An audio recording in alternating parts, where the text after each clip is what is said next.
तर दादा होऊन दगा आई निकुंभनं ट्रॅक्टर एक खणलाय मग नागडीसाठी गेलो होतं आणि नागडीनं काम आवरलं कारण डिझेलच भेटली निरांत. मग तो भाऊनी काय कर की निकुंभानं ज्यांना ट्रॅक्टर होतं ते ट्रॅक्टर वापस देवासाठी तू निघना आणि नेमकं काय होणार आणि पुढे गेल्यावर ना गोल आहे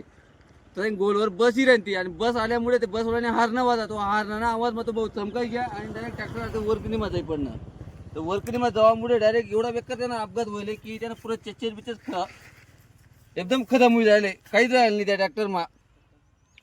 तर इन्शुरन्स वाला म्हणे एका हात जोडून विनंती आहे की आहे का इकडे का तुम्ही ट्रॅक्टरवर नाव आहे समोरल्या व्यक्तीनं या व्यक्तीला इन्शुरन्स वगैरे त्यांना पास करीच नाही दादा तेवढं पास कर द्या एवढी तुमच्याकडे हात जोडून विनंती आहे. कारण डिझेल ना कोणते तपास नाही आहे यंदा साला सीझन खूप आहे पण डिझेल भेटत नाही म्हणीच नाही कामे पण होई नाही राहणार आणि तर कोणते असं अपघात होई घ्या पण एवढं होईल ना दादा होईल यामा जीवत आणि कुठलीही होईल नाही आहे